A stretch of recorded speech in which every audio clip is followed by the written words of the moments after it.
All right. Okay. Let's do this. Bike Story Night number 14. We are out here. Thank you all so much for coming. Thanks for arriving early.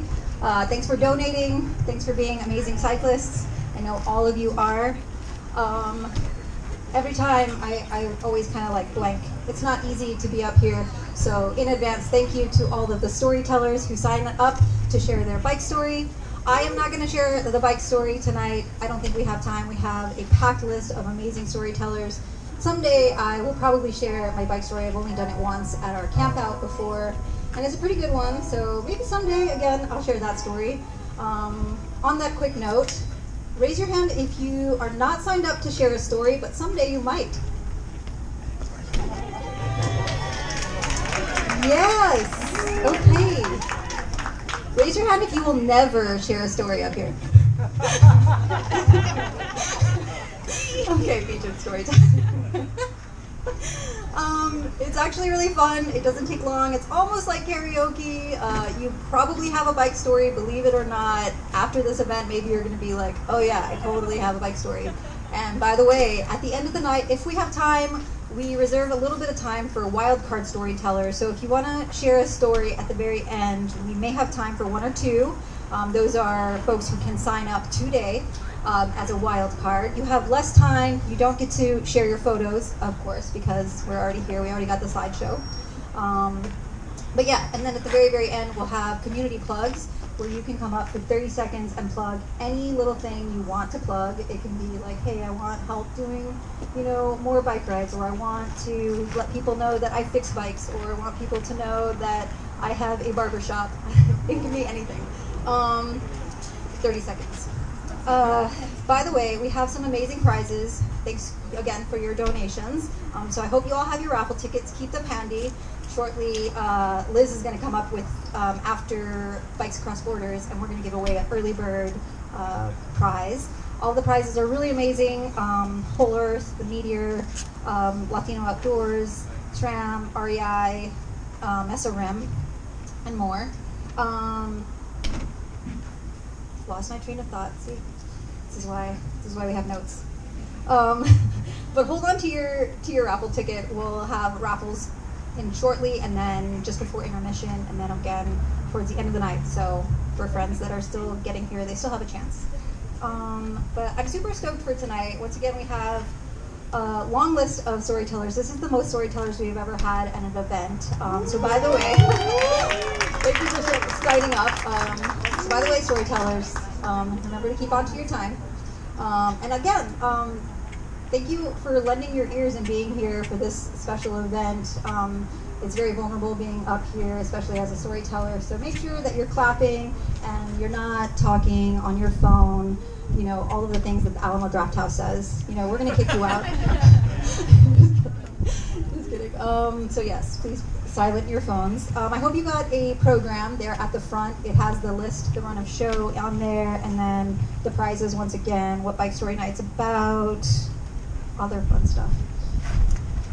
But I'm super stoked. At Bike Story Night, we feature a different bike org every time because, bike orgs have their own sort of story to share, and I think it's important for us to kind of give back to our community and be involved with our community. So at each event, we feature a different bike org, and I think that kind of gives my spiel. If you didn't know, my name is Valerie. Sorry, also. Like most of you. Is there anyone here that hasn't met me before on a bike ride or at a thing? Okay, let's meet later during intermission. Yeah, by the way, at intermission, please mix and mingle with folks that you might not have had a chance to meet yet, but you follow on social media, or a friend of a friend. Like, this is the place. Get connected, get a chance to ride bikes soon with each other. I hope that you find this to be a very fulfilling bike community event. That's what it's about. And sharing bike stories and adventures and inspiring each other. Yeah. So tonight I'm super excited to introduce our featured bike org, which is Bikes Across Borders, based out of Austin, Texas. Started here, I believe. We're going to hear all about it. Desiree Bland is coming up to give you all of the spiel. I wish I could like hang out with Desiree. She's so cool. She's so fun. Give her a big round of applause while she talks. Thanks, y'all.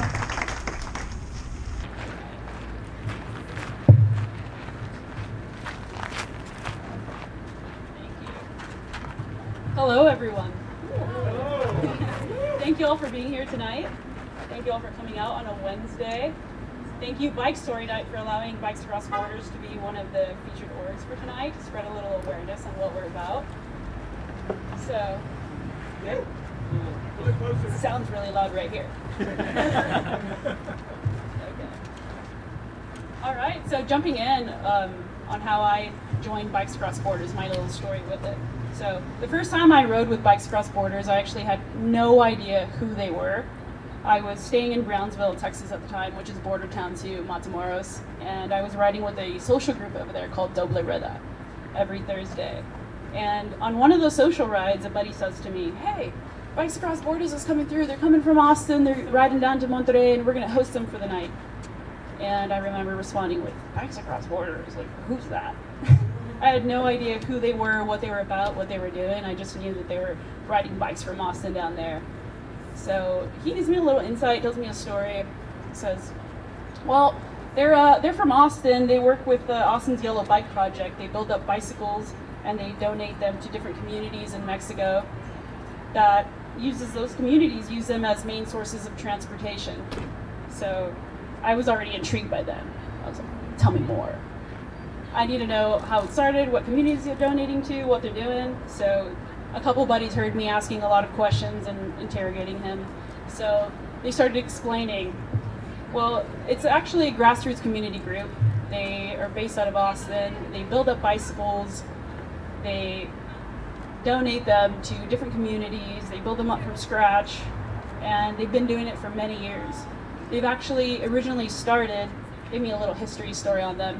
They originally started because a group of people assembled a bunch of bikes together. They drove down, they wanted to donate them to Mexico, but they got stopped at the border. And when they got stopped there, they were asked to pay a large tax fee. And as they were kind of negotiating, like, why do we have to pay taxes? These bikes we built up to donate, we want to give them to communities for a good cause. The price kept going up on them. A couple hundred turned into 500, turned into 700, and as they were in that negotiation process, they noticed different individuals, men, women, and children, casually riding their bike across. And they weren't asked to pay a fee. They were just kind of casually crossing, so they decided, you know what, we're going to turn around, we're going to go back. This is a crazy fee. We just built this, we just want to give them away. So they turned around and they said, you know what, get all these bikes off the trailer. We're going to ride each bike one by one across. And so they did. They spent all day getting one bike at a time, just riding them across. And they spent all day doing that. They ended up donating to a local community there. And by the end of the day, there was a big group of people that had means for transportation. They worked around their schedules. They made it happen. So after that was said, they shared that story, and I was like, when the hell did they get here? I gotta meet these guys. I gotta join. If I can join, I want to be a part of this. This sounds great. This sounds amazing. So I said that without thinking, like, well, shit, I'm not ready for a bike tour. I haven't been riding miles. The most I was riding was every Thursday with Doloretta, which was a really slow-paced ride because there was hundreds of riders every Thursday over there. I didn't have a tent, but I had a hammock, so if there was trees, I could lay somewhere. I had kitty litter buckets that I made with some buddies years before, so I was like, oh, this is a sign, I have some buckets. Yeah, I could pack some clothes, camping essentials. I owned a flashlight. I could buy some sunblocks, some snacks. I could join the ride, right? Makes sense.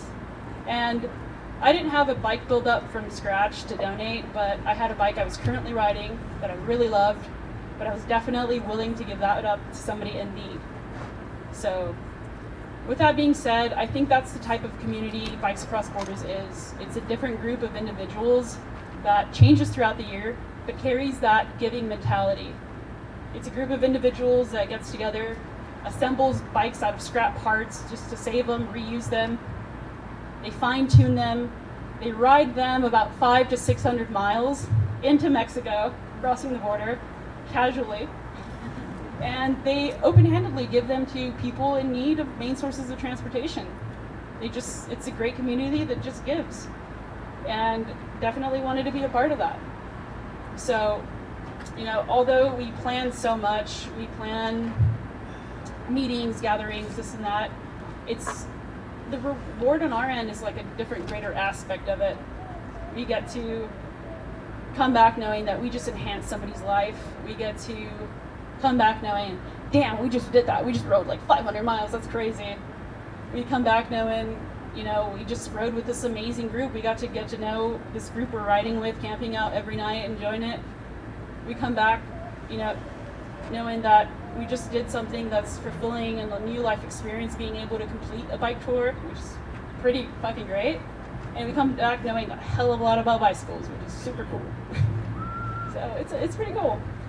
Living in Austin this time around has been pretty great for me. I've been living here almost a year now, and I think it's funny, years later I end up in a city where it starts. So this time around I get to be a part of the entire process of BXB.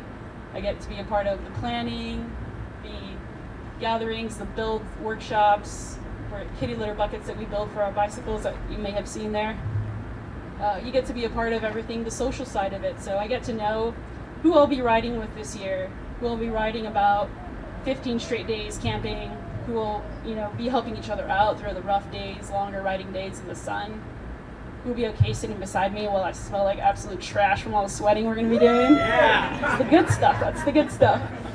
So it's been pretty great to join this part, being able to do the entire ride this time around. It's pretty awesome. But before I get off the mic really quick, I'd like to share how we're able to put this together. So we're not exactly a nonprofit, it's more of like a grassroots community group. We definitely rely on different donations, anything from bicycles to bike parts to bike tools to kitty litter buckets that we use as panniers. We rely on just different fundraisings that we put together, events like this, little things, and most importantly, it relies on passionate individuals to just give it a go and make it all happen, put it all together. Each member that's in our group every year has a little part, anything from planning an event to gathering tools to spreading the word. Everybody has a really big part in it, so it's been a big help. It's nice to have different people join every year. But with that being said, we have a little table in the back for you guys. We got some cool pictures, more pictures that aren't there on the slideshow. If you guys have any interest at all in maybe joining a future ride, learning more about the group, or just feel like you want to donate, we'd greatly appreciate it. Thank you all for being here tonight and learning a little bit more about Bikes Across Borders, and we look forward to speaking to you if you guys have any questions. I hope you guys enjoy the rest of the stories tonight. Thank you very much.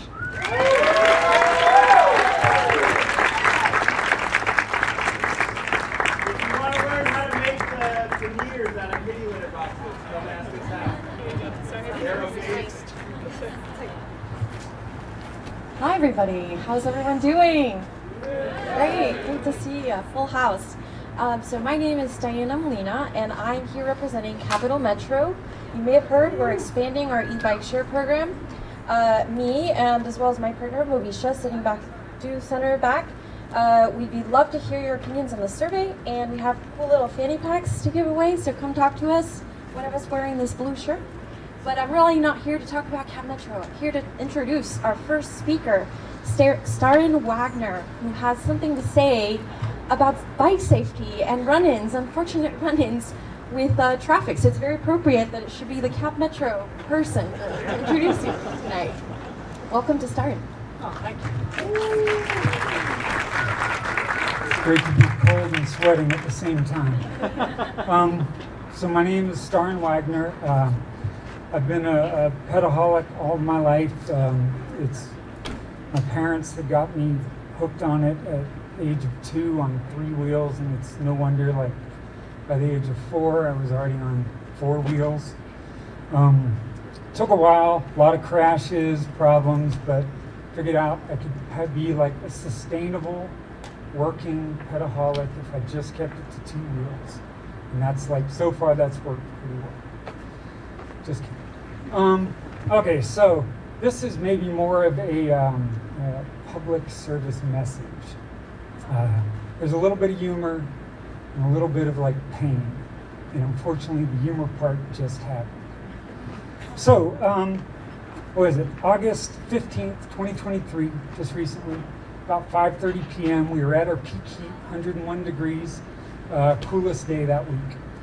And I'm riding home from work, standard route, south on South Congress, left on Woodward, cruising down St. Ed's University on my left, about to hit Blund Creek. In the bike lane, you know, so I got the little like white bollard poles, you know, trailing me on the way. I hear the car speed up right next to me, kind of know what's going to happen, and sure as shit, you know, turns right in front of me. I slam on my brakes. I swerve out partly into the lane of traffic, you know, extremely close call. Not close enough that I didn't have a chance to also swerve back and try and kick the fender, which every time I try and do that, I have yet to actually kick the fender. Anyway, and it unfortunately is a common, in the past has been a common response of mine. It did send me off into more of those little like white bollards hanging out to protect us, and you know, discombobulated me a little bit more as I was just storming, furious at what had just happened. And it's not that it was something unique that happened. It happens almost every time I ride.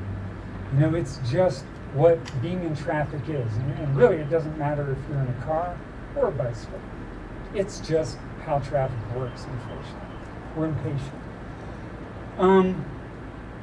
And I wanted to let this guy know how I felt about this situation, which is also a very common thing that I do. I mean, that next stoplight, that next stop sign, they're going to be stuck at it at about the time I roll up. So anyway, I decided to chase him into the apartments. And it's not like he's far away. He's just driving now through an apartment drive or a parking lot. And I'm about 20 feet behind him, and we're both going at the same speed. And he stops and he rolls down his window, and he looks out and he says, "What do you want?" And I looked at him and I said, "Get out of your car." He rolls up his window, keeps going. So we continue this, you know, not fast, like the 5-mile-an-hour speed limit in the parking lot. And we complete a loop around some apartment buildings. And then he starts going more, but he speeds up. And I think, well, this is a fucking loop. So I grab a bit of his license plate, I turn around, I go the other direction, I get to a narrower spot in the parking lot, I get off my bike, I put it in front of him. It's like, now he's got to address me. I see him like cruising around, and then he spots me, and he speeds up, coming right for me. And then he stops about 10, 15 feet away, about where that table in front of me is, right where you are. You'll be him. And except there must have been some angle, because he rolls down his window again. And I said, "You know, you almost hit me back there." And he said, "Yeah, but I didn't." I said, "Get out of your car." So he had a decision to make. He made it pretty quick, too. A lot of things he could have done. What this 23-year-old male did was hit the gas. Boom. And ran me over. Okay, now that's where we're going to stop on that part of the story. If you want to know more, find me at intermission. I can go into more detail. Let's reverse this whole thing now. John is dead, John is dead. I'm riding down the street. What I want to talk about now are all these moments of decisions, mine and his, that led me, it's still hard sometimes to tell, that put me in that spot to get run over. This head has now been under the tire of a car. So, let's take the moment where he decided, and let's keep in mind, I don't think anybody here who rides a bike doesn't always also drive a car. There may be a few, but most of us do both, right? So we're all in both of these situations, assuming everyone here is also a cyclist. I want to turn in, there's a bicycle that's gonna just intersect my exact timing. I'm fucking sick of being in this car. I've just been in traffic. There it is. Let me just get in front of him and turn. Or let me lose 2 seconds of my life, slow down, let this guy go past, and then turn. Those were the decisions he had to make. He chose save 2 seconds. Didn't end up being that in the long run. Me, I heard the car speed up. I kind of knew what very likely would be happening, but it was a really quick thing. I could have maybe just instinctively braked, but I didn't until he turned in front of me. Not really on me. Now, I swerve, I get out of the way of running into the side of his car. I decide to turn back and try and kick him, or kick the car. He and the car went in the same. So I try that. That was a full decision of mine. Like, it was quick, but I thought, do this, and I did it. And then it set me off into even a more like combobulated spot that I was in less control of the bicycle. Then I decided, and he decided, I'm just going to keep going and ignore this. I decided, you're not going to get to ignore this. You're going to listen to what I've got to say about what I think about your driving. So I decide to chase him.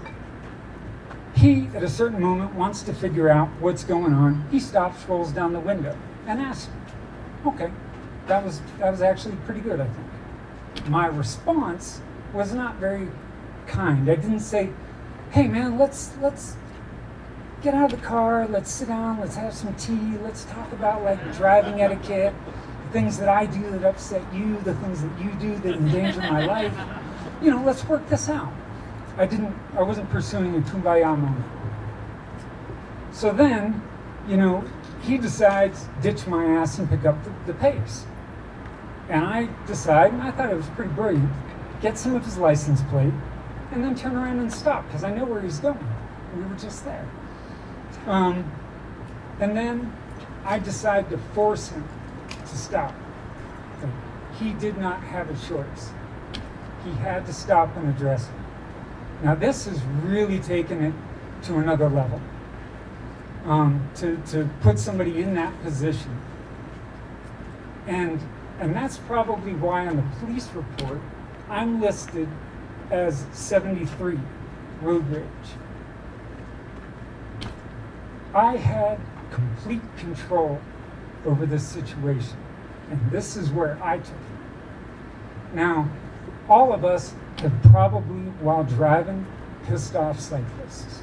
Accidentally, probably not even aware of when we did it because we care so much about it. But it's just an inevitable thing. We've also pissed off every car around us just because we're there. Every motorcycle, every pedestrian. I mean, it's conflict out there. And so the thing that I want to say is, forgive and let it go. All the times I have chased down cars and beat on windows, beat on hoods, yelling, spit flying from my mouth to their mouth and their mouth to my mouth. I don't think I have ever changed anybody's mind doing that. Like, I don't think any of those people who I've had those extreme confrontations with have ever thought, you know what, I should be nicer to cyclists. I don't think it's the solution. And it may seem weird that just forgiving people and letting them go about poor driving habits, letting them continue their poor driving habits would be the solution. And I don't think that is either. What I think it probably is for us to change our driving habits. Because I'm sure we're all picking up worse and worse driving habits. And instead, when you're behind the tire or behind the wheel of the car, start letting people in. Start slowing down and letting the person who jumped around the entire line to get to the front, let them in. Just don't care anymore. One of the goals in traffic is for you to get where you're going safely and for you to help everyone else get where they're going safely. Thank you. Am I supposed to do the intro for the next? Nope. Good. because I don't know who it is. Thank you so much, Staryn. That was a wonderful story. Thank you so much. Big round of applause. We need those stories. All right, I'm really excited to be up here. We're going to give away 2 prizes. Thanks again, y'all, for donating. Appreciate you. So get your tickets out. Get your tickets. You ready? Last 3, 260. Last 3, 260. Or last 4, 260. What are we giving away? So we have some awesome prizes from REI, Whole Earth, Latino Outdoors. Yeah, that's it. Is it 260? Yes, 260. 260. Yes. Yay! All right, there you go. Thank you so much. Thank you. Thank you you. so much. All right, second one. Then we have another story coming up. All right, we have 4274. 4274. Quickly, move on to the next one. 3, All right. 4, 2, 7, 4. 1. We've got one. All right. Speed raffle. Woo. Thank you, thank you. Appreciate it. Thank you. All right. Okay. All right. What was that? What was that prize? Oh, I'm so sorry. That was another gift bag from REI, water bottle, and a hat, I believe, and some good coupons. REI on 5th and Lamar. Here downtown. Thank you, REI. All right, we're excited to introduce, also wait, really quickly, I want to shout out Liz from Latino Outdoors who helped procure these amazing prizes. We have more prizes, so stay tuned. Seriously, thank you guys so much for helping to make this event possible with your lovely donations and coming out and showing up. This is great to have a full house here. So big thanks to Liz. Thank you. She'll be back there, by the way, at the table. She's at the lovely check-in. So if you want to know more about Latino Outdoors, her and actually our next storyteller, John Sifuentes, Sifuentes, is our next storyteller. And he is going to share a story about someone he rode with that wasn't quite prepared for his bike ride, because nobody does that.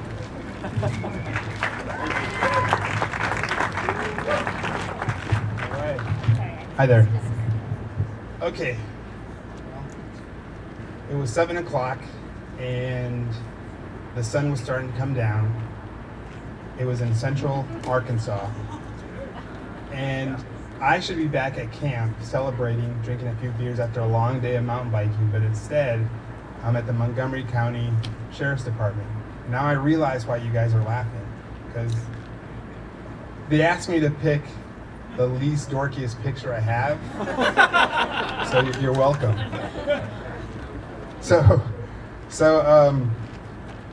yes, I was filling out a missing persons report for my friend Agnostic Jim.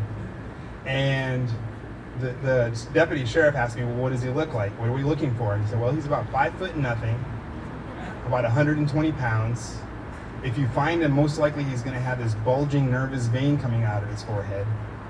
And yeah, so I was terrified for the poor guy, because I wasn't sure if he was going to be prepared for being lost for an extended period of time. I don't know if any of you have been lost for that type of, in that situation, but usually what happens is, first of all, your heart rate goes up, your brain is full with worst case scenarios, and then most likely the impending doom starts consuming you, and you really think you're gonna die. And like I said, I wasn't sure if he was prepared for that. So 2 weeks before that, we had planned this trip. You can go to the next picture. To do the Womble. The Womble is 37 miles of pristine single track in central Arkansas, and it carves through the Ouachita Mountains, which is very beautiful. But the reason that we chose the Womble is because, one, we live close to sea level, and we didn't want to acclimate. So we figured we'd just arrive and hit the trail and do it. And that's what we did. You can go to the next picture. So that's the trail, 37 miles. When we arrived towards Arkansas, when we got to Arkansas, Agnostic Jim made an observation. He said, you know, there's a bunch of churches here, but I don't see many people. So who's filling up these churches, right? Which is a question I still don't know. I don't know the answer to. So anyway, we arrived at our campground, and the camp super, his name is Ron, who's also our shuttle to the trailhead. while we're driving there, he asks us 3 questions. 1, have you guys even trained for this? Right? 2, what happens if one of you gets hurt or maimed out there? And 3, did you bring enough water? Well, the answer to training is no, we didn't train. We weren't prepared for maulings or maims or impalings or anything like that. And I started to question, did we bring enough water? So now that he planted all these seeds of doubt in my head, that tunnel vision started coming in, and I'm thinking, we might have bitten off more than we can chew here, right? Oh yeah, by the way, Agnostic Jim, 7 days of mountain bike experience under his belt. And we're about to do the longest trail in Arkansas. So we start the trail, lots of hills, lots of climbing, and right away I knew, like, oh no, we're in trouble here, because our ride left. Like, we have no choice but to do the trail and get to camp. And so once we got to the crest at the top of the climb, the downhill started, and it was awesome. I mean, we were weaving between the trees, we were riding along the ridge. It was beautiful scenery. We can go to the next picture. It's really beautiful out there. And once we got to mile 14, I see Agnostic Jim waving me down, and he comes up to me and he says, you know what, I'm done, I'm tired. And I said, you've only fallen 14 times, what's the big deal? Like, but he's like, I have a headache, I'm hallucinating, I think I have heat exhaustion. So I was concerned, because I think he was close to running out of water. Okay, is that 2 minutes? Or? So I thought we were in trouble. So I looked at the map, and we're actually close to a road. So I said, okay, you're gonna wait here by the side of the road. I checked the mile marker. I'm gonna ride into town as fast as I possibly can. I'm gonna come back and pick you up, and we'll go back to camp. So I do that. As soon as I felt any sort of tiredness, I double timed it, because I knew that this guy was depending on me. So once I got into town, I found someone to take me to Agnostic Jim. Of course, he was not there. He was gone. No bike, no notes, nothing. So now I had no choice but to go back to camp, and now it became Ron and myself's quest to go find Agnostic Jim. So we looked around, we went to all the forest roads, no luck, nothing. So now I'm back at the sheriff's department, and they tell me we can't send search and rescue until after the sun comes down. So I had an hour to find Agnostic Jim. So that's when I asked Ron to let's go back to camp and double check, make sure he's not there. So when we pulled up, there was Agnostic Jim sitting at the steps of Ron's trailer house. And I was expecting to be pretty pissed off, but I saw joy in his face. He was happy, and I was like, what the heck happened to you? And he's like, well, I tried to keep up with you, and I couldn't. I told you to stay there and wait. But he didn't hear that part. So he was trying to chase me down. He got lost. He goes, I got chased by dogs, and by the grace of God, I found a church that took me in, gave me water and food, and they prayed for me. And now they brought me back to camp. Praise Jesus, right? And so here I thought I was living in Agnostic Jim's testimony. I was like, wow, that's fantastic. So later that evening, after he had gotten a lot of hydration, he was like, oh yeah. No, I don't believe in God anymore. I was just dehydrated. Then I told him, well, you know what? God will be there waiting for you when you need him again, right? So like I said, I thought I was living through his testimony, but it's actually mine, because what I didn't tell you was I was praying my heart out when I was looking for him, right? So that's the story. One more thing. So I just want everyone to know that Jesus does love you, and he has a purpose for each and every one of you.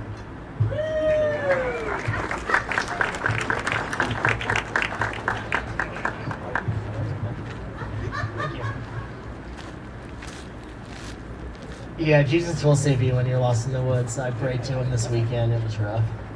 I'm here to introduce a good friend, Andy. I've known Andy for a few years. Kind of when I started social riding in like 2020. She was around, always playing her own music. always riding to her own kind of beat. And I really respected that and thought that was cool. Andy's someone who is fiercely honest about who she is, and I've always really respected that, and I'm really excited to hear her story. Yeah, so Andy.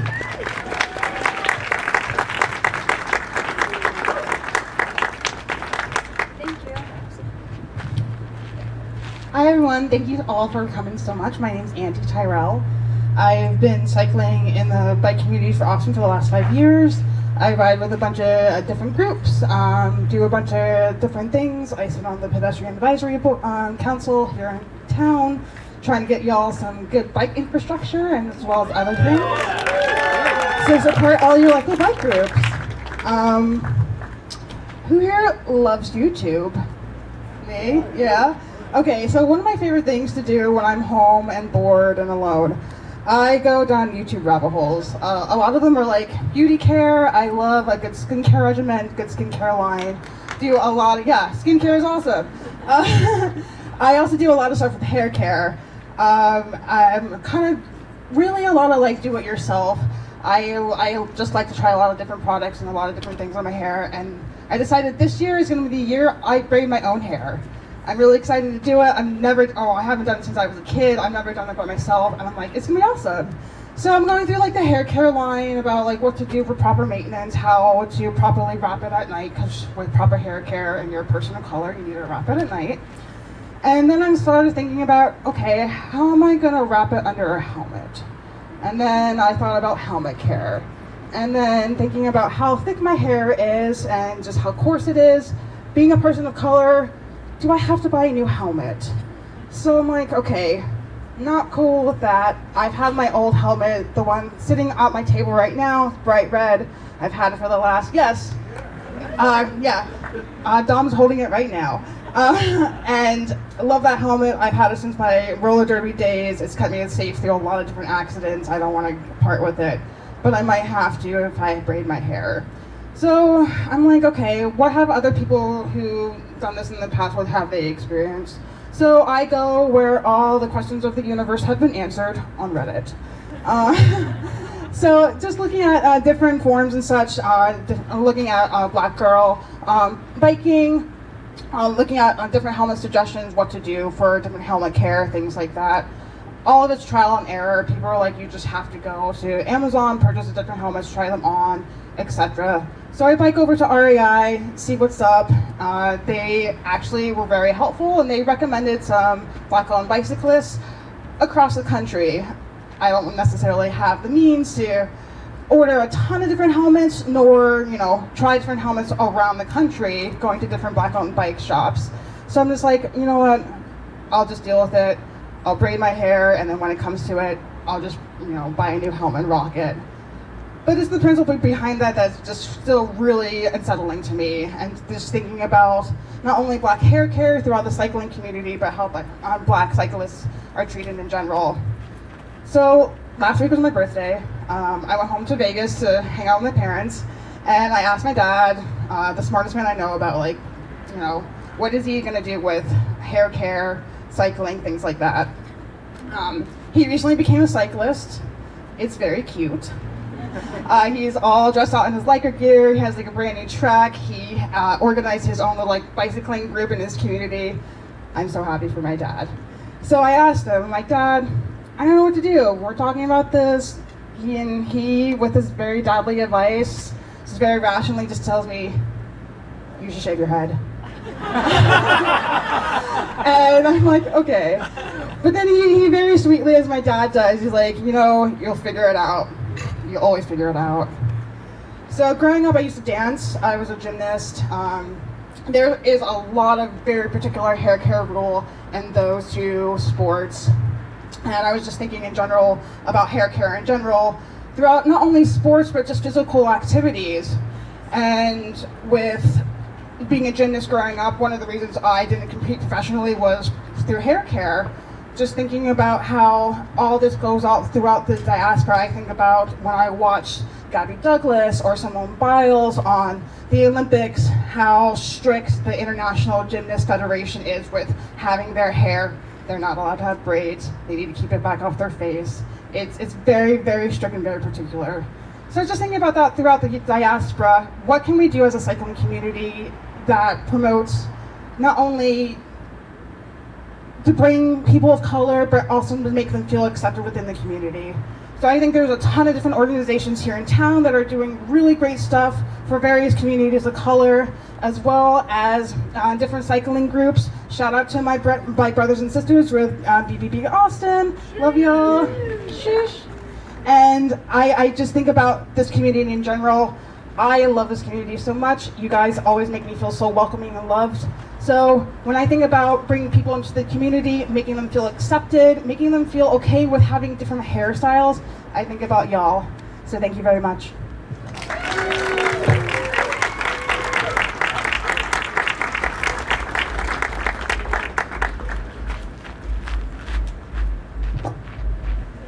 Thank you so much, Andrea. I hope to bike with you soon. Andy, Andrea. We are super stoked to be here once again. I think this is our third time at the Meteor. It's always really nice to be in this patio space. Isn't it really great? It's like nice and cozy, lighting. They just added these beautiful new shades here. But did you know that they also have a bike shop? Yes? Yes? Raise your hand if you did not. Okay, wow, look at y'all. Like, good on you, good on you. Local bike shops, support them. So I'm really excited to introduce David Ross, who is the manager of the bike shop here at the Meteor, in addition to being at this lovely cafe. David's going to share all about the bike shop, what they specialize in, and more. Thanks, David. Awesome. Thank y'all. This is an awesome little event going on. So I always love to hear more and more stories about just kind of like all things bikes. I feel like I'm personally I see the race scene and I see like the driveway series pretty big. And so it's nice to hear all kinds of stories because we've all been there and we've all seen all kinds of stories out there. So yeah, I manage the bike shop just behind us. It's tiny. I stock just a couple bikes, but we do all kinds of service, repairs, bikes, and yeah, so if you have any questions, we're always there. We're closed on Sundays, and we're open from 10 to 6. So yeah, this is awesome. Thank you all so much.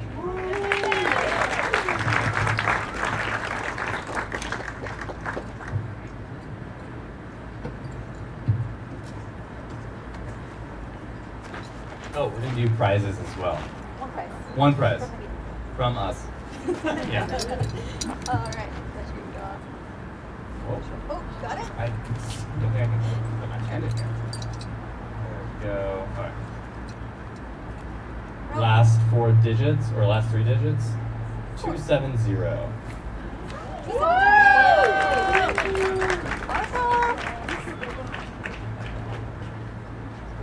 Congrats! Awesome. Thank you so much. We'll give you your gift card shortly, Yeah. I promise. Thank you. It's gonna, promise. Hold tight. Promises. How y'all feeling? Are you guys liking the stories? Yeah, you want to keep doing this a little bit longer? Good. So we have some really amazing stories coming up. Once again, we have like 7 total. We have Russ Garcia coming up, Elizondo, Sebastian Garcia. Sebastian, are you here? Yay! Okay. Double checking. And super excited, we have Julian Molina here, who's coming up. So yeah, stay tuned. We are going to go into a little quick intermission, just about 10 minutes. We can like stretch our legs, get another beverage that's over here by the wall, and be sure to come back in a few minutes because we're going to give away a couple more prizes. I'll be over here. Bikes Across Borders is over there. Meteor Cafe is open. I'm super stoked to have you guys here. We're gonna have more stories. Stay tuned. Intermission.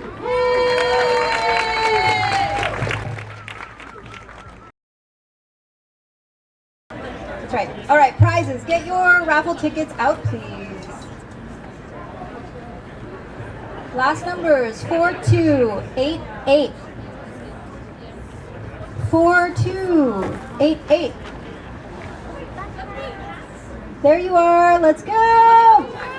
Thanks again for your donations truly means a lot. Really, really helps this lovely little grassroots org keep going. Okay.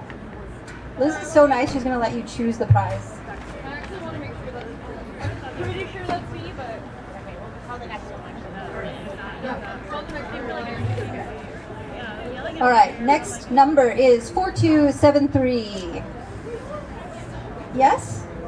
4273, yes, over here. All right.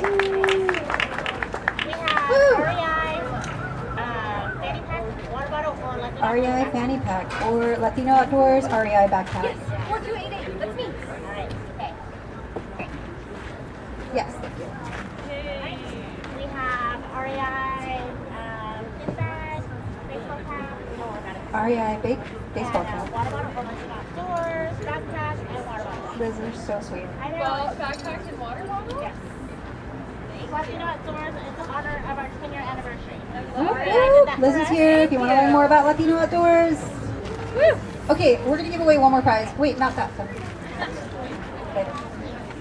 One more prize. It's a Bike Story Night t-shirt. 4264. 4264. Where are you? If you're here.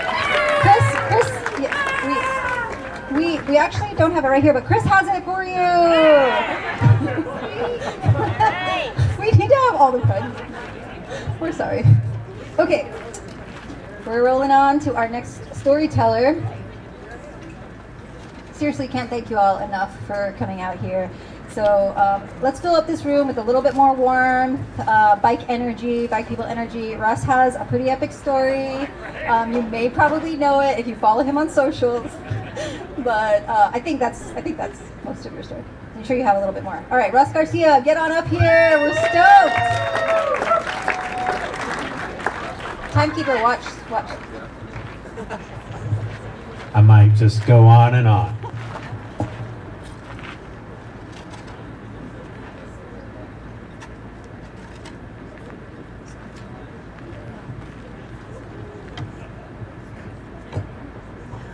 I feel like a stand-up comedian when I'm still here. All right.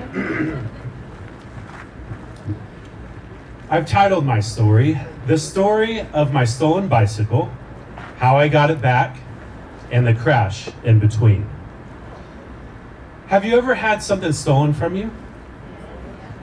It's a terrible feeling, especially when it's something that means so much to you. Something that you've had for years and you've built a lot of memories with that item. Well, yes, this is the story of a stolen bicycle. But after all, this is Bike Story Night. But it's not just any stolen bike story. This is a story of loss. A 2-night stay at Del Seaton Hospital. And yes, also a happy ending for the bike's return. Our story begins the evening of Wednesday, August 16th. I know that date because of this fateful Facebook post.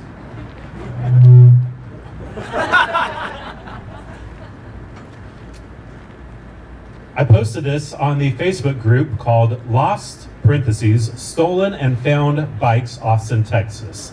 That led me down a wild goose chase for weeks, filled with a $500 bounty, and seeing secondhand the life of the unhoused community in central Austin. So it's a Thursday evening, and I get to a friend's house, and I leave my bike in the front of her car, at the long end of her driveway. She has some friends over, so I leave it there for about 20 minutes before bringing it inside. This is something that I've done countless times. But of course, tonight was a little different. So I come outside 20 minutes later to bring my bike inside, and yes, my bike is gone. I jump in the car to start driving around and find that bike, but no luck. So I go to Facebook and I make this post. Ricardo Trevino, if you know Ricardo, a staple, in the Austin cycling community. Oh, sorry, if you go back one more, please.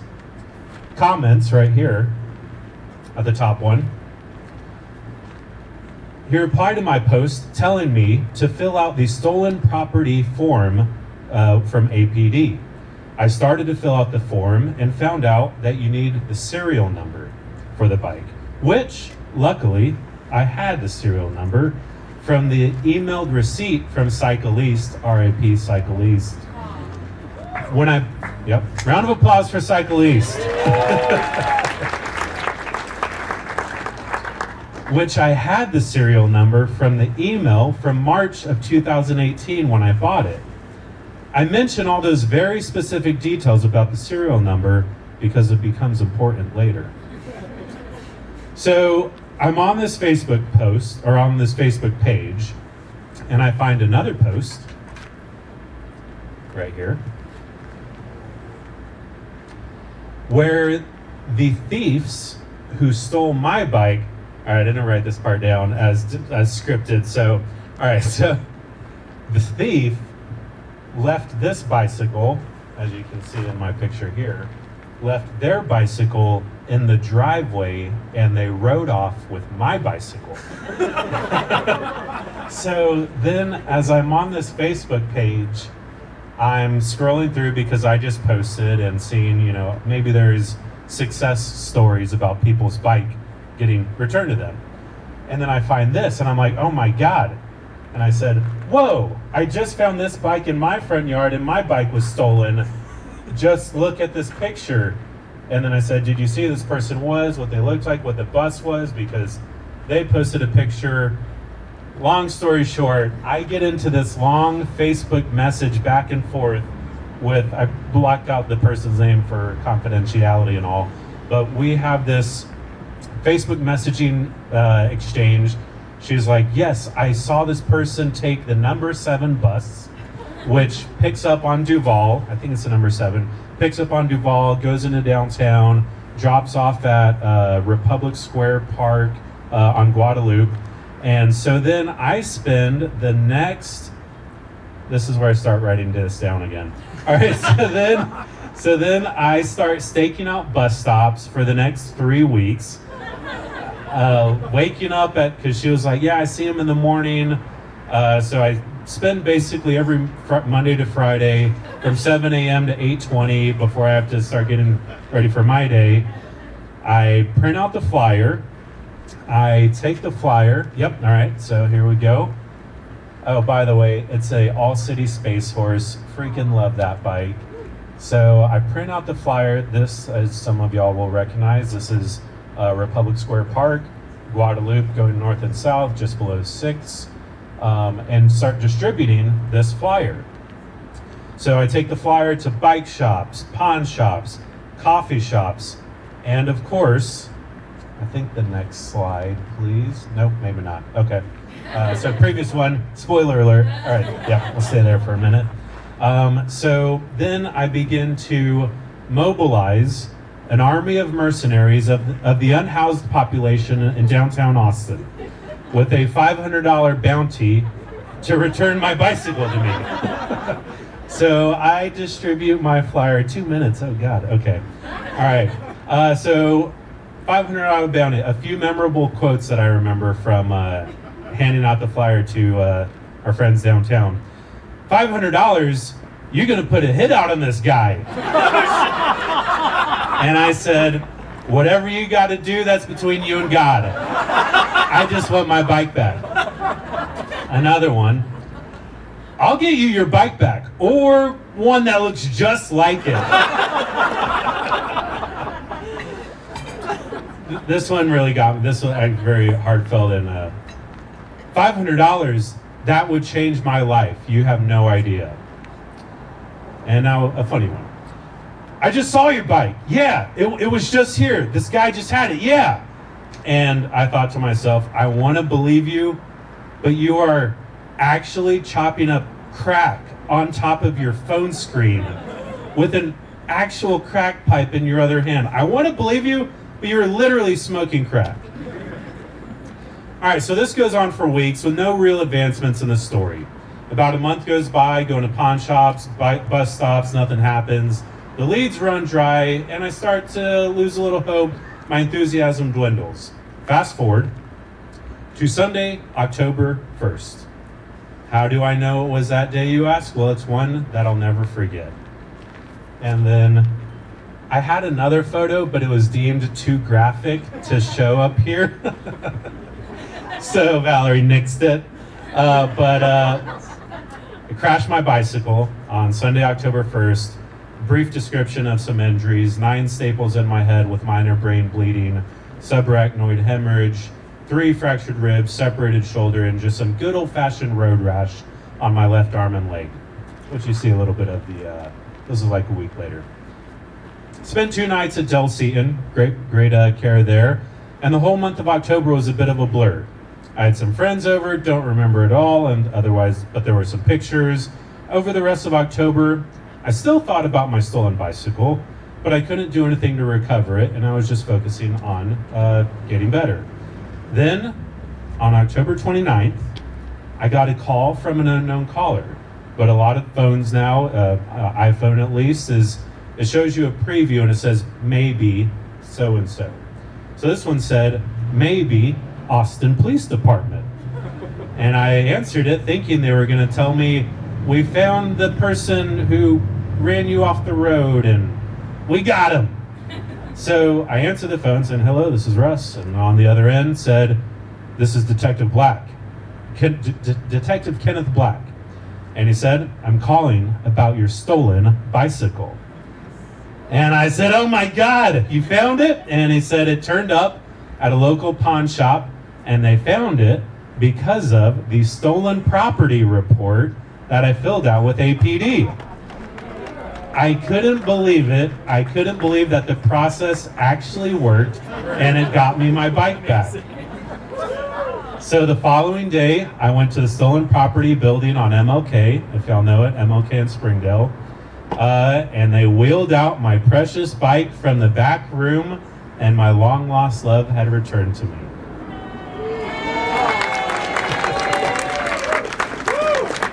All right, now I'll wrap it up in a pretty little bow and get out of here. So, how does this end? What's the point? In closing, the themes are loss, but not letting up hope. Maybe just trusting that will happen. Things will usually work out. You might end up at the hospital, you'll heal up usually. Your bike gets stolen, it might come back. Things will usually work out. I choose to live my life believing that they will. And you know what? When it doesn't work out, then you'll just deal with it at that point. Right? Also, write down your bike serial number in case you have to fill out a stolen property bicycle report with APD. And, oh yeah, wear your helmet, because I didn't. Thank you very much. Next up.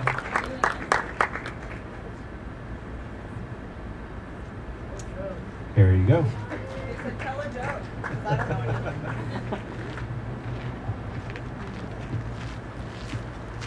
Hi, hello. I'm Dominique. I'm a former storyteller myself from Bike Story Night. If there's anyone here who's been wanting to do it, just getting out of your comfort zone just a little bit, do it. It's awesome. It is really, really a good time. I'm a cyclist in the community. I came here 14 years ago with a road bike.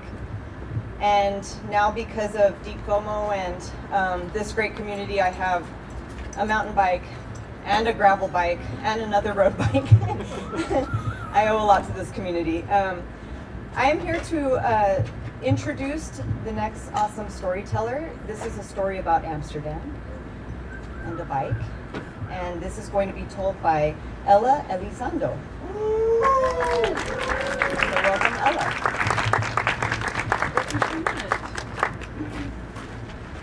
Hello, everyone.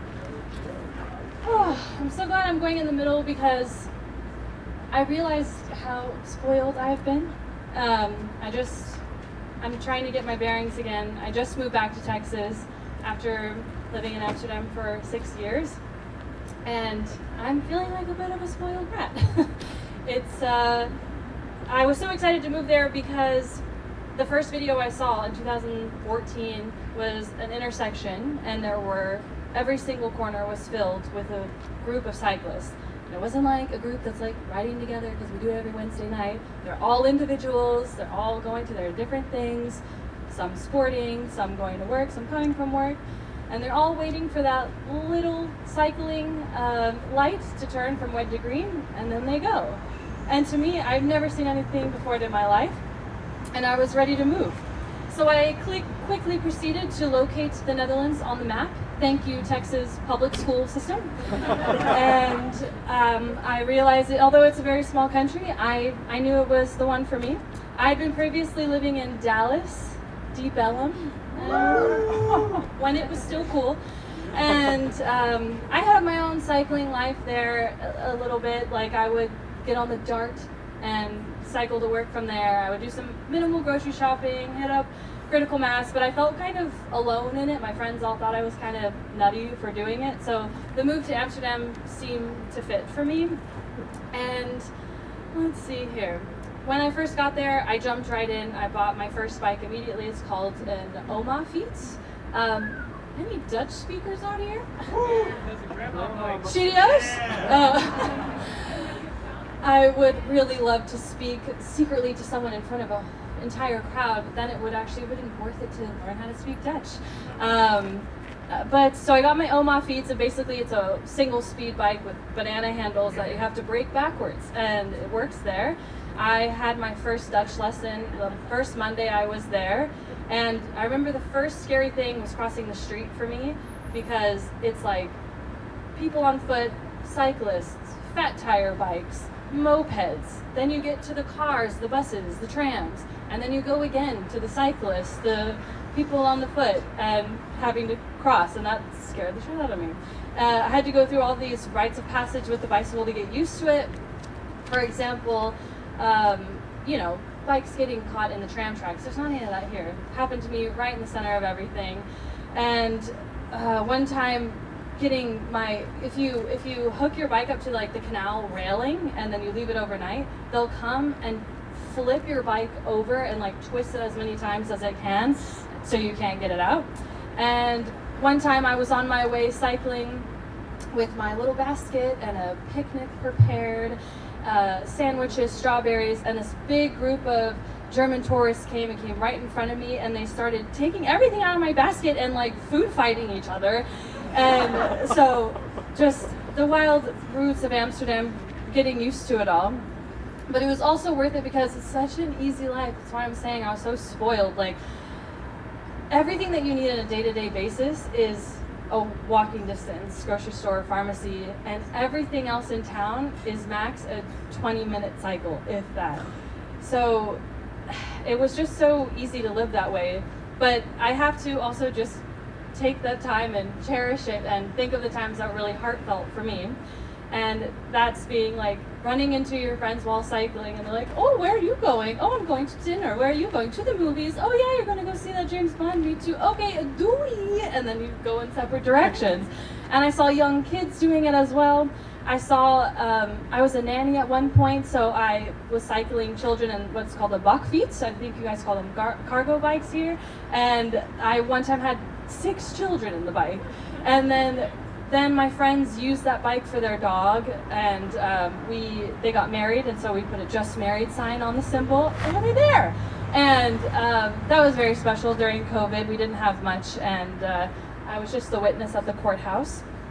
And it's always really funny, like different ways to cycle your friends around whenever someone might not have a bike with you, and you think they would have it. So, typically sitting on the back of the bike. And then another one that was my favorite, is someone sits on the back of the bike and like keeps their legs out, and then the other person puts their hands on the handlebar and like does all the work while the other person's just sitting in the back. And let me see here. I love people also sitting on the back of the bike hauling luggage, people hauling mini fridges and couches. So, I think ponies. That was on some of the northern Dutch islands that are kind of like Martha's Vineyard. And it's amazing to bike through this lovely city, and like all these perks of like getting on the ferry for free, and cycling underneath the Rijksmuseum, one of the famous museums built in like the 1900s, and it just goes straight through the middle of it. But everything was so concentrated in this cozy town, as if someone created it like it was a mini train set in their garage. That's how I always viewed it. So moving back to Texas, this just past November has been obviously a challenging adjustment. And upon my immediate arrival, I felt the warm hug of Southern hospitality. I had no idea how starved I was of it, and I have been swimming in the delight of one-off conversations with all of you. And I didn't realize I got used to it so much, but usually you try and engage in conversation with someone and they're like, what do you want from me? And I'll listen to you to make sure you don't need an emergency and get away from you as quick as I can. So it can get a bit lonely if you're, you know, an extrovert or have Southern charm. But I realized that Dutch people show community hospitality in a different way because everybody there bikes. And they really are all watching out for each other. They really respect each other, and like, there's women who are pregnant, there's little babies on the front, there's elderly people, and they all really take that into account. And they say fietsen zijn de koning, which means bikers are the kings, and so the cars watch out for you, hence why I've been spoiled. And let me see here. They're so overwhelmed by people that I think that they want to conserve their energy a bit, so they don't want to talk to you anymore. And here we're so divided by cars and the highways and just distance in general, so when we see each other, we're just delighted to have a conversation. Flip page. So, of course, there's going to be a few trade-offs, but I realized I'm having the exact same heartwarming moments on the bike here as you probably have all thought that I've said already. I've seen the parents taking their children in the Bakfiets or the cargo bikes. Russ has been a big part of showing me how cool this community is here. We went to the Formula One track bike night, and I finally know how to ride to bike to work because I looked up how to get there safely. And we've done other things like the East Austin studio tour. So I realized I can create this community here by some sheer effort, just like all of y'all have put in here. And I also can't believe the connection. Do you guys see the maroon wide bike lanes around here? Those are Dutch-inspired bike safety lanes. Andy, did you know that? I thought of you. I thought maybe you had something to do with it. So what I've come up with is biking in Amsterdam is not a community, it's built-in city transportation. And I want to give my hats off to all of you for creating the bike community here, even though you had to go against the grain to continue to push for cyclists on the road. Y'all take the extra step to find the safe route and to wear a helmet. And I think now the only adjustment I need help with is how y'all all endure the summer. So please give me tips. Thank y'all so much. I appreciate it. Have a good night.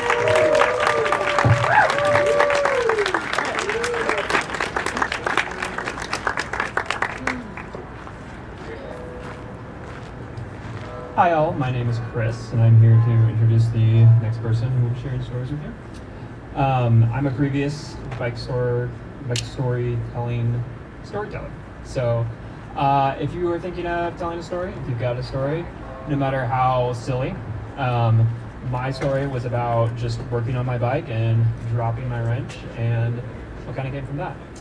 Our next storyteller, though, has a very interesting story to tell you about bikepacking from Pittsburgh to DC and a life-changing event. So Sebastian is our next storyteller. Can you give a round of applause for Sebastian?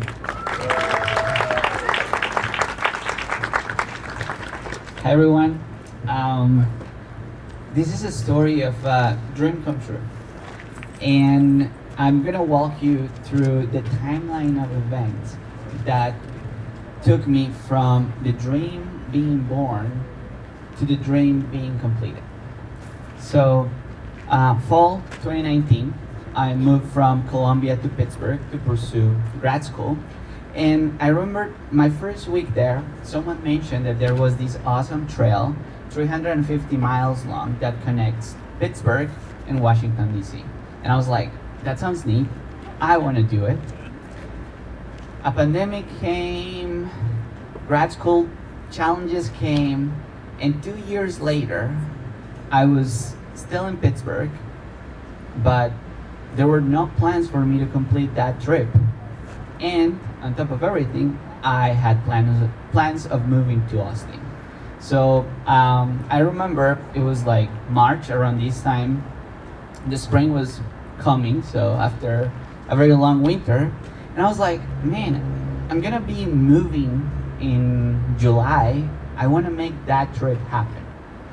The issue though is that between March and the end of July, my master thesis was a big barrier to overcome. And on top of everything, I was not in good shape. I didn't even have a bike that I could use to bike 350 miles. So I started small. I found my bike. I started training, building up miles. The longest ride that I made prepping for the trip was 50 miles in a couple of hours. I was like, okay, I feel good, I'm ready. And all the preparation that I could do before the actual start of the trip was booking the motels where I was gonna sleep at the end of every night. And I planned on doing only 3 days on the trail, so I could do half of it. And that was everything. I had a bike, I have the panniers, I have motels. I had to focus on completing the master thesis. And the date that I was supposed to start the trip was pending on getting that final email that said, you're free to go. 8 a.m. I woke up, today's the day, what's up? Where's that email? Where's that email? Didn't came by noon. I was like, okay, what I'm gonna do, am I gonna go? Do I need to cancel everything? 4 p.m., then the email didn't come. It was a Friday afternoon. I was like, screw this, I'm gonna go. And the issue was that I was gonna be in the woods. So I wouldn't have any cell service. I didn't plan on bringing my computer. So I was like, screw everything, I'm hitting the road. 4 p.m., I get on my bike, and an hour later, bam, oops, I got a flat tire. Well, this newbie on biking had never fixed a flat tire before. So that was quite a challenge because I had only seen people doing it, and I had the tools. I was prepared, but I had never done it myself. It took me a while to take the wheel off. It took me another while to be able to take it out of the ring to find the puncture. Long story short, it took me an hour to fix the flat tire. I did it. I got again on the road, and this was the next challenge that I found. This tunnel, I had no clue that existed, and it is a 0.6 miles long tunnel. It's the longest tunnel in the whole trail, and rookie mistake, I didn't bring lights. Hey, it was summer in the northern hemisphere. The sun sets like at 9 p.m. I was like, I'm not gonna need them. Well, you see how dark it is inside? I was just moving on my bike and I was like, oh, a tunnel, how nice. And then pitch black. As you can see over here, this trail used to be a canal that they used to transport merchandise along the Potomac River. And we have water over here. We have this very narrow trail that they used to have the horses pushing the cargo on the canal. And it was dark. So I couldn't even see that. I just knew that if I lost balance on my bike, I was gonna either hurt myself against the wall of the tunnel or fall into the water creek. Not fun. You see this as a tunnel, I see this as a roller coaster. I went through every single possible emotion that a human body can experience. I had fear, I had hope, I almost cried. My whole life passed in front of me, and I got to the other side of the tunnel. It was 20 miles into the ride, 6 p.m. I was not physically tired, but I was emotionally exhausted. I had another 50 miles left to complete that day before I reached the motel that I had long planned to stay at, and I didn't have lights, remember that. I got to the motel at 11 p.m. and what shed light into my road was that I used my beep shorts to hold my phone with the flashlight, lighting up the trail. That brought me to home. I rested. I woke up the next morning, had to fix the flat tire again because rookie mistake, I didn't fix it correctly. So, went to buy a new tube, had a chill morning on the ride, and kept going. Can you please go to the next photo? This is me in Washington, D.C. after 3 days on the road, alone with myself. Lots of introspection. One of the funniest things that I remember was that I was so hungry that I started daydreaming about having Colombian food, and I started like tasting all the flavors in my mouth. And I was hoping that when I got to DC, this is a big metropolis, right? I was hoping to find a Colombian restaurant in the first corner in the city. Didn't happen, and I had to conform myself with, can you please go to the next one? Train food. I made it on time to catch the train that was gonna take me back to Pittsburgh. And this is a photo that I took at the train cafe where I delighted myself with some mac and cheese and frozen burgers. Didn't care, I just was happy that I made it to the train right on time.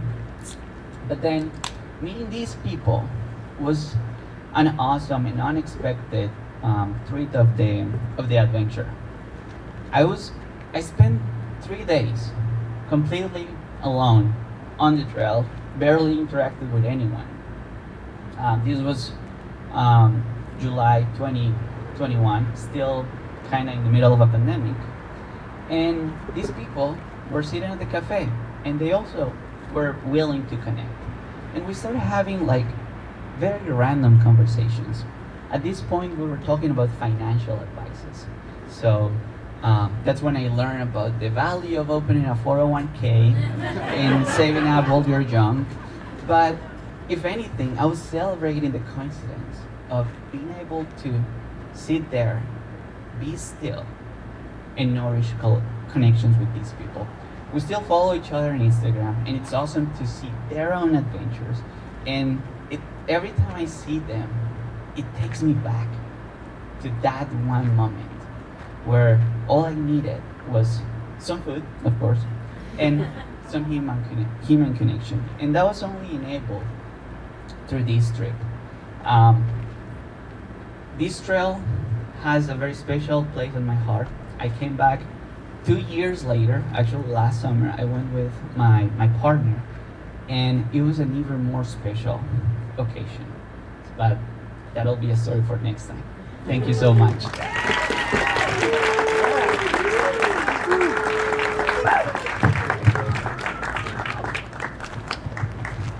I love that story. Oh my gosh, thank you so much, Sebastian.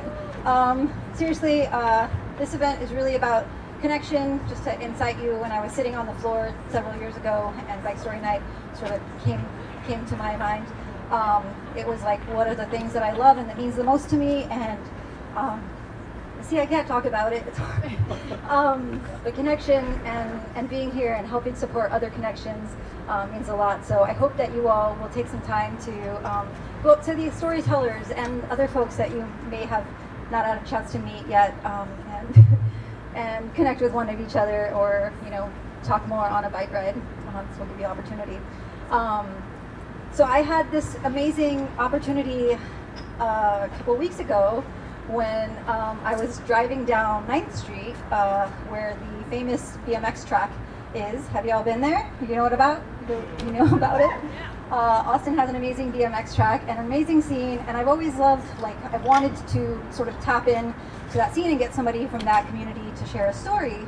And I can't remember now why I was on that street, but I was on that street and I just so happened to see these two folks biking, and one of them is on this really cute cruiser bike, and the other one's on a BMX bike, and the other one the BMX bike cyclist has a crutch, and I was like, am I seeing this? What is going on? And so I was just like, wow, I bet they have an amazing bike story. And I just kept driving in my stupid car, because if I was in a bike, I would have stopped and been like, hello, done my spiel. But I just kept driving, and I was just just kicking myself, wondering, what is their story? Should I go back? Would it be weird? Oh my gosh. So I went 2 blocks down, and thankfully there wasn't a lot of traffic, so I busted a Yui very safely, and I went back, and they were actually I figured they were probably going to the BMX track, so thankfully they were at the BMX track. And they were kind of talking, and so I got down, and I was just like, oh gosh, let me wait. I don't know how to do this, but gotta do this. It's my thing. And so luckily, our next storyteller was super nice and was welcoming, and it was very, very nerve-wracking, because I feel like I hadn't done that before, and I don't know anybody in the BMX scene, so going into a cycling community that you're not familiar with can feel really weird and scary.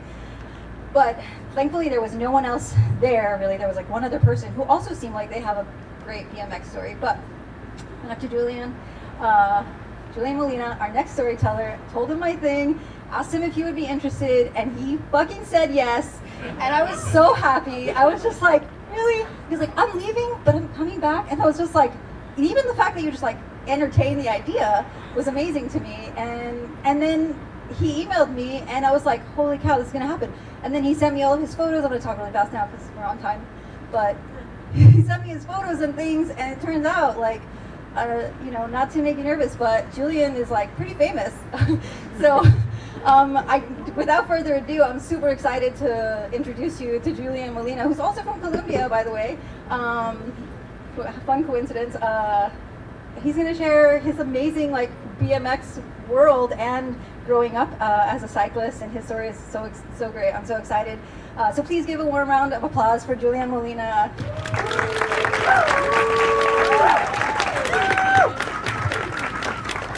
Also, we'll share a video. Unfortunately, we couldn't share videos, but we'll share a video on all the socials and things. Maybe at the very end. Thank you so much. Hi guys. I'm so proud to stay here. First time talking the bike history night. I'm sorry for my English. It's not my first language, but if anyone understand me, just say no entiendo, and I understand.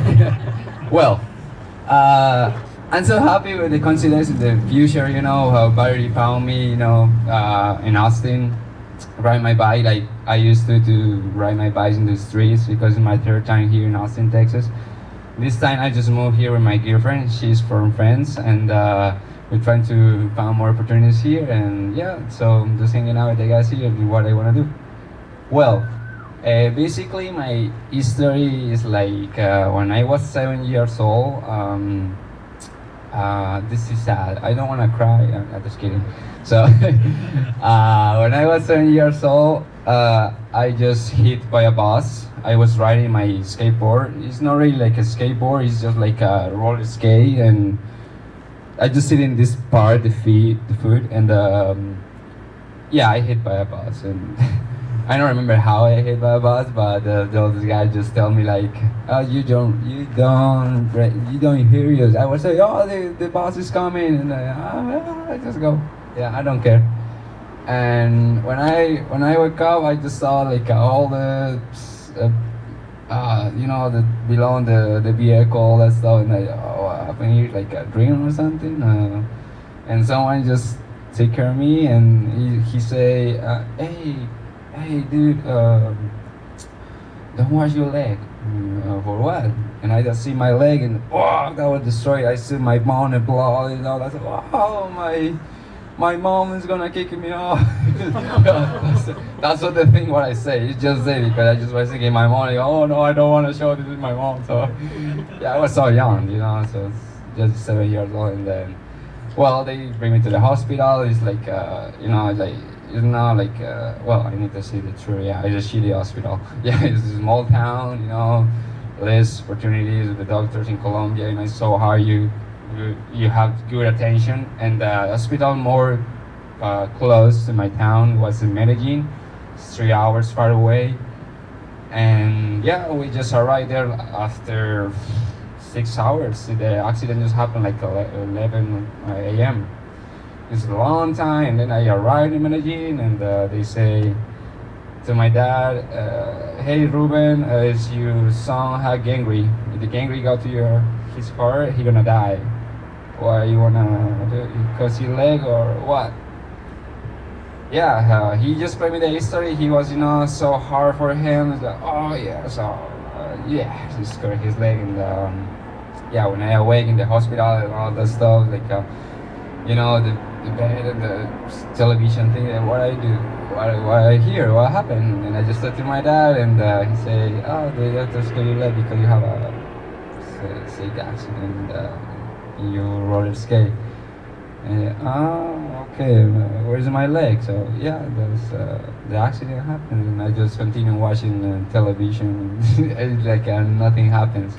Yeah, that's so weird because that's what I remember the history. Because and then my uncle and my sister just visiting the room in the hospital, and years later, like 5 years later, when I was 12, I found my bicycle, like watching movies, the bikes guys, and some videos of Matt Holdman, Dave Mira, such a good riders from the US, and that blows my mind. And in every single year, in the middle of the year, like June and July, something happened in my little town, like a freestyle motocross. This guy, Pollo Restrepo, he do like some events with the guys from US. He just bring to a small town, and I really want to pay for to see that guys. And I saw a couple stuff, and then he's showing like a BMX riders, and I had no idea you can jump in your bike. Oh man, I want to do that stuff too. I just want to ride my bike. I don't know how, but I don't care. I just want to ride bikes. And I just saving money, selling candies every Saturday and Sunday in my town. And then I found my bike. That guy sell that bike. He's died like 2 years ago. He's selling me that bike for, man, believe that is just for 50 cents. Because he's gonna throw away because it's like a very very dirty bike. Just the frame, just the part, and I just put all my bike together. I was so happy building my bike, and when I get 13, I put all my bike together and I just keep a ride. And oh man, I can ride. And the mechanic guy, he said, "How are you gonna ride?" Sorry for the question, but how are you gonna ride bike with one leg? Bring me that bike, just like this. And I said, yeah. And I say, yeah, this is my bike, my other leg. That's it. It's my other leg. That's it. And you don't use brakes? No, I don't like really because I can brake with my leg. The strong leg, you see that leg, bro? Yeah. The strong leg. And yeah, I actually ride my bike with one leg. It's like no brakes or nothing. It made me more free. I think I just ride my bike half a year with brakes, and I do a couple tricks like no-handers or tabletops like this. And with the grip, I just, I don't know, it's a departure body. Yeah, I heard a bunch of times, and I don't want to use brakes.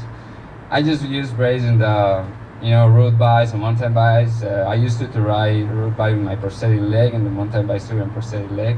I love it. In Colombia, I've had a lot of roads, like sketchy roads, and I love that. I have my new GT, actually the brand where I ride. The GT just bring me like a downhill bike, and I just very happy. I live like a child with the mountains in Colombia, riding my prosthetic leg and just down. And yeah, I'm so happy with when I create all the videos when I was 13. Because my mom recommended me like, you just want to ride your bike? Yeah, that's what I love. I said, oh, you should post your pictures or videos for get a good bike, because you don't have a good bike. And the Teleton, you always in your Facebook or something, talking with the people, you should post something about you need help with a new bike or something. Oh, that's a good idea. Okay. And I just send a couple pictures that I do like Valerie, I send a picture like this, and no, and this I don't email, just Facebook. And I send the pictures of the video the wrong way. I just send it to Teleton Mexico. Oh, no. Okay, yeah, Mexico, you got it. And I don't care. It was like 2 weeks after. Someone responded me, I thought it was from Colombia, but no, it was from Mexico. Hey, ¿qué pasa, güey? I'm David Cuevas from Cuernavaca, Mexico. Oh man, that's so beautiful pictures, videos. What you do, you crazy tricks, handers in bikes in one leg. Oh man, it was like a Christian. Like right, and that's so beautiful. Keep it ripping, keep it doing what you want to do, and your history, you're gonna be famous someday. Yeah, and I think what he says is true. So, and that guy just keep it like tell me good recommendation for post my histories and all that stuff, and I found support from the first guy from US, James Lucas. He talked with other guys with another brand like a Hard Opinion, and I get my first bike, a professional bike, Hard Opinion from US in Colombia. And I am the only guy with that frame in Colombia in a small town riding a professional bike. I was, oh, what is that? And so I almost cried. I go, oh man, I just ride that bikes everywhere. I still have the frame in my room because remember like a beautiful moments. And yeah, so I don't know, and I keep riding my first treks like Superman Seagull. I still practice that track because it's the hard track what I used to do. A couple tail whips, and yeah, and I trip around the world with my bike. The guy, take the picture is Jeff Solinsky, one of my best friends, is the manager from GT, and that's beautiful because I continue trips showing my BMX riding. The guys from Para BMX is like one of those groups where I create here in Austin, for idea, Steve Johnson, he made, you should create like a page with including all the disability guys around the world, because you trip around the world with your bike, and that would be nice if you know another guys that wanna ride like you, BMX with one leg or something. And I found this guy in Colombia, he ride for prosthetic leg. We have Exxon Perna from Brazil, Juan Trujillo from Spain, he know how arm, and he ride with a handlebar more longer than another one. I have the Jimmy out there, one of the managers of the team, Project 11. Pera is the guy from Spain too, and Sergi. That guy is beautiful. Is man, he just tell me the history, how he lost his leg is so heavy, And the funny part is that he don't have a right leg, and I don't have a left leg, and I just bring all my shoes to him with the same size. And wow, man, that's so beautiful. And I when I ride with him, it's like, oh man, you are twins around the world. That's beautiful. And yeah, I keep it trip, and also met some people around my way, and yeah, it's I don't know, it's a long thing to tell us. Is one of those things you can cross next week too, maybe. I don't know. Oh, it's a video. Yeah. Yeah, one of the first tricks in the airbags. It's in La Poma, in Spain. And one of my trips too was in the FIS, Montpellier in France. One of the famous competitions. One of my dreams too. I was so excited for go to the place. And was my first time, my second time in France actually. And so strange because I ride a bunch of old friends out there, and I found my love too out there. Yeah, that was a beautiful part of my history. I think this is the next picture, I think. And I say, oh, that's beautiful because it's part of my world too. Ride my bikes and stay with the guys. You just met the people. You just met another personalities of the people, and second time friends, and I'm always attraction for that country. When I was 18, my first time in France, I was in Paris, and I was riding around the streets, and that made me so excited for seeing more. And second time, I just find my love out there, and it's here. It's Cali. I just have a picture right here, and we was in France, Spain, Colombia, and then we are here, and we just do what we used to do and love, So, and that's it. I don't know. So it's a completely history one of ours.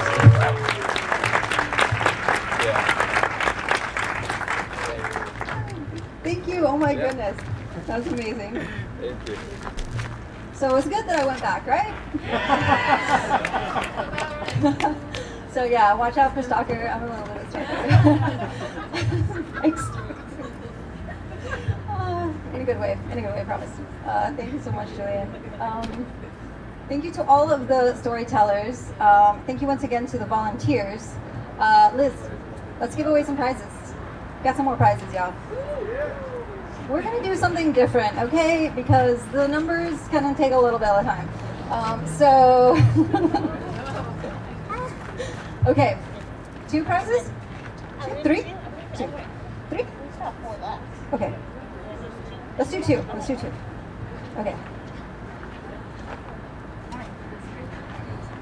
Let's go this way. This way. Yeah. Go, Liz. Go. Prizes to, I don't know, somebody over there. Yes, this is what we're doing. Yay! Thank you. Congratulations. Thank you for donating. Thank you for being amazing. Okay. Let's go to the very back. I don't know who's over there. I promise. Back over there. Liz, someone. Woo! Come over here and tell us, what are in your bags? I think there's like an REI backpack, a Latino backpack, REI hip bag, I think, in those. Thank you again to our wonderful sponsors. Thank you again to Liz for being an amazing volunteer and procuring these prizes. We're going to wait on the last 2 prizes after the wild cards, which we didn't do any submissions. So I was just wondering, was there somebody who was interested in being a wild card storyteller besides Casey, if he's still here?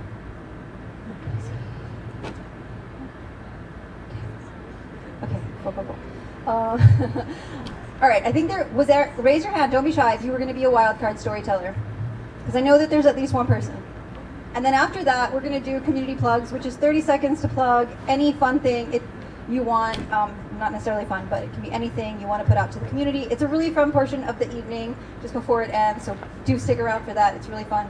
If you're interested in doing the 30-second community plugs, you'll kind of like wrangle over here and then just pop over to the mic and we'll just like get them out there. Andy, are you still here? Andy Eleanor? Andy's usually really good about plugging bicycle meals. So, you know, you can plug a bike board, you can plug, again, anything you want, 30 seconds. But I think we have Dixon, who's going to share a wild card story, which is basically an opportunity to sign up at the event. I have no idea, we didn't do a submission. So, Dixon, you have 7 minutes. I'm going to time you. Dixon has been a wonderful volunteer tonight, doing the timekeeping, doing a great job.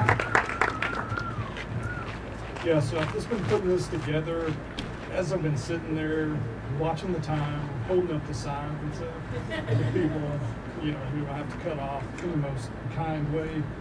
I've told this story, but never thought it through well enough. Oh yeah, never thought it through well enough to actually present it. So what it is me nearly dying trying to learn to surf off the coast of Spain. So I took my very first international trip to Spain, and pretty much the only cool thing I wanted to do was to try to learn how to surf. Never surfed before, just had no conception of doing it at all. You can probably guess where this story is going really fast. So I get there to my surf class, and spoiler alert, I don't speak Spanish. I'm that guy who moved to Spain, doesn't speak Spanish. Get to my class, well, it's going to be taught completely in Spanish. Again, you see where this is going. So I did manage to make a friend who was bilingual, and they agreed to translate for me during class.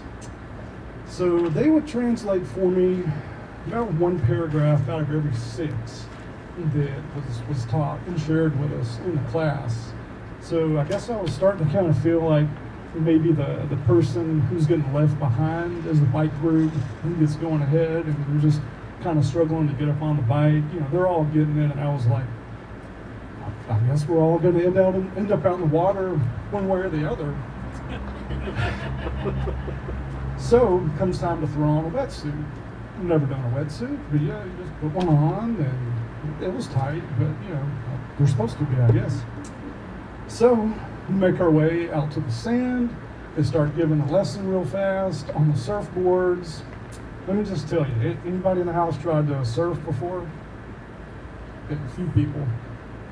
My experience of it was like trying to do yoga in space.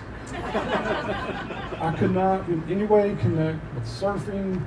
Body wouldn't do it. I wasn't getting the instructions. I would just, anyway, get out to the water. We've got these wonderful, very enthusiastic teachers.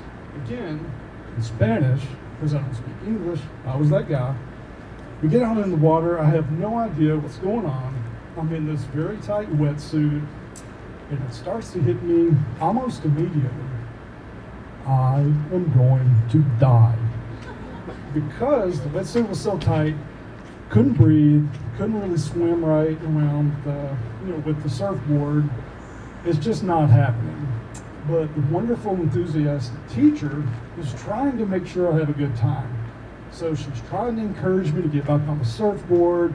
She's trying to show me what to do to coax me back out into the water. I'm getting to where I can't breathe in the cold waters of the Mediterranean off the coast of Valencia, Spain. I am going to die. So I decided, you know what? I got to get back to the shore. I'm done. This is not working. I am fine. I have to save my life. I really and truly believe I've never had this experience before.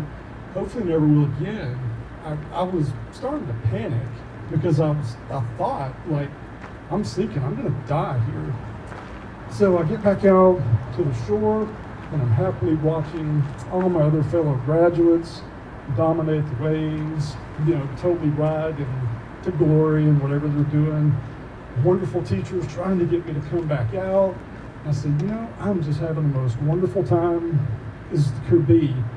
Safe on the shore, having not died. The day was perfect, I guess, and I've got a good story. So Yeah, there we go. There's my story. Thank you, Dixon. Thank you so much. Okay, I think we're good on time. We can do community plugs, and then I felt like we could like mix and mingle. There's still some drinks in the tub over here. We also have like prizes. I think 2 more prizes. We'll do the normal raffle thing. It wasn't hitting right, except for those 2 who got the prizes. Okay, so if you're gonna do community plugs, come line up over here. Diana's starting the line. So you'll just go in 30 minutes. It's just like almost like commercials. And this is something, you know, that I thought about when people were like, oh, I want to tell a story about this, you know, bike group that I started or this business that I started or whatever. Just giving, you know, not necessarily a mic to people to talk about their business during Bike Story Night for 5 or 10 minutes, but we can do little commercials, 30-second commercials. So that's basically what it is. Honestly, you can do whatever you want. It doesn't have to be bike related. I'll go ahead and plug one. I organize the Sunday cruise. If you haven't been on the Sunday cruise, it's every Sunday for the last 7 years.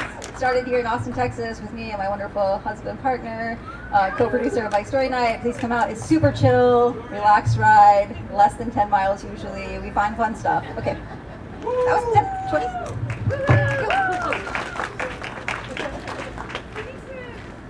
Thanks, Val. I did meet Val at the Sunday cruise, so yeah, she's right. That's a good time. I recommend it. And I just want to plug again, Cap Metro. I'm here just representing Capital Metro. It's not my business personally, but my business is public transport, getting cars off of the street, trying to reduce car trips if we can. We are doubling the number of stations just over the course. And so this survey is really our way to get information from you. Come find me, get a fanny pack. I'm modeling it here, and share your opinions about where you think we should put new stations. Now is the time. It's a good, you know, kind of to hear back from the community about where we should put them. We want to encourage participation as much as possible. And those are coming in this year, so it's happening fast. More and e-bikes, they're all going to be electric. So that's the other fantastic thing. Awesome, so that's it. Come find me, Diana Molina or Marisha back here. Thank you.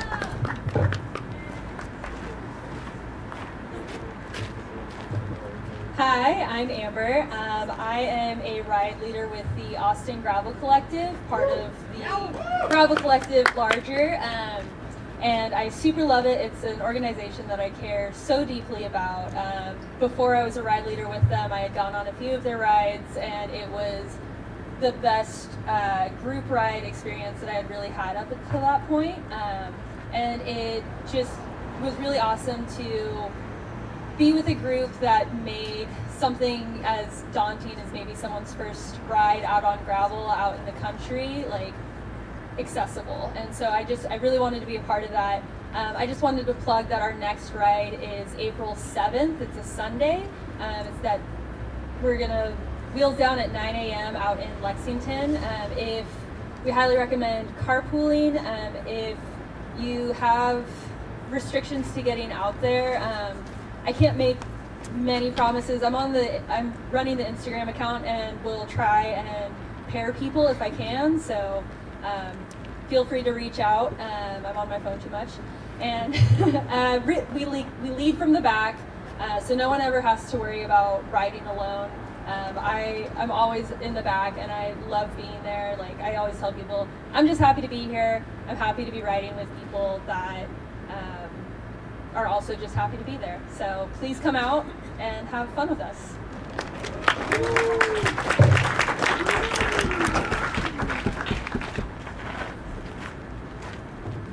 Hi, this is Chris again. I'm here to plug Austin Bicycle Meals. So as the name kind of implies, so this is a group that meets up on the east side 2 times a week, Wednesdays, Saturdays in the evening. Their presence is on Instagram, so Austin Bicycle Meals. And so the idea is bikes, and we are distributing food, socks, blankets, dog food, cat food, stuff that the unhoused people need in Austin. So if you are looking to do something where you are going to have a direct, meaningful impact to people in their lives, I highly suggest this group. Come out and ride. They're super welcoming. I love it very much. Thanks.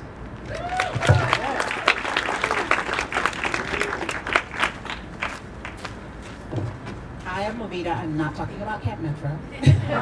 I'm on the board of the DeSalo Cycling Initiative, so I would like to invite you all to join us for the National Bike to Work Day. I think it's May 17th, so if you'd like to sponsor or set up a fueling station, you can find us on Facebook and Instagram, and we'd love for you all to join us.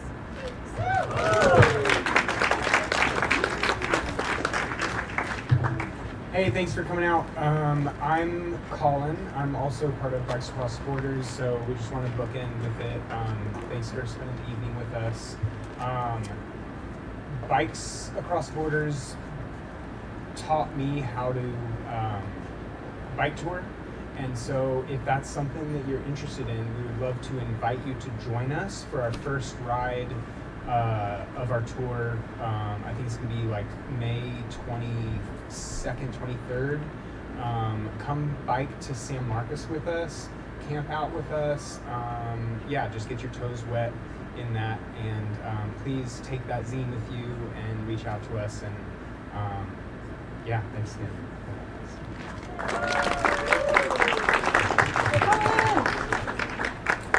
I'm gonna plug Bike Story Night.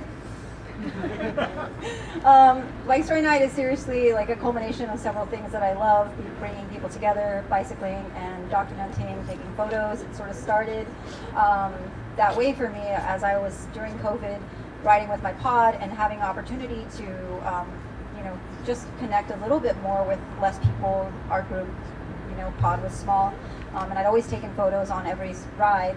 But this opportunity, I started like doing little videos and just asking questions and the thing.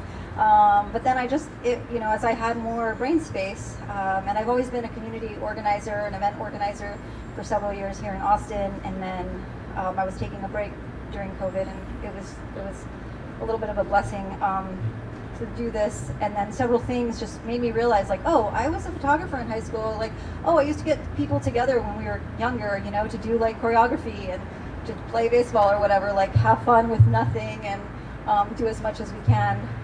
So I can't express enough to y'all how much it means that you come here and share. Thank you everyone for sharing the stories.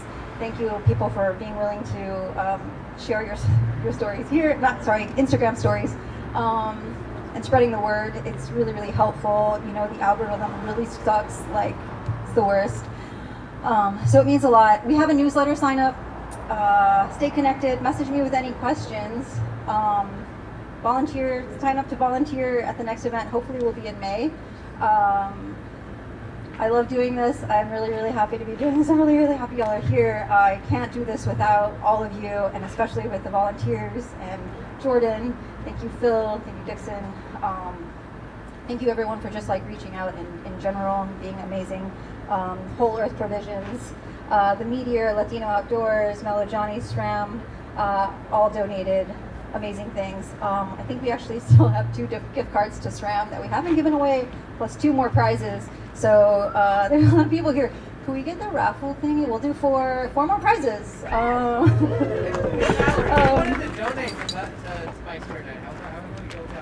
my gosh, you're the best. Okay. So on the Instagram linked in bio, you can go there anytime. You might have a few extra bucks, and if you want to send 2, 5, 20, it really, really goes a long way. I can stretch $1 like nobody's business, let me tell you. And it just really, really helps until we can get funds from the city, which I am constantly working on, or big bike sponsors, which I'm off and on working on, because it's still a whole thing it's a whole other job to like do that fundraising. So if you want to volunteer to help do that, but go to the link in bio on Instagram, reach out to me. But the link in bio is yeah, if you want to go to the table and drop a couple dollars more in the donation. But Gabe has a really nice wristlet he's wearing. We have t-shirts for sale also if you want to donate that way. We have stickers, all kinds of fun stuff. I'm open to ideas if you are one of those folks who knows how to help orgs like this.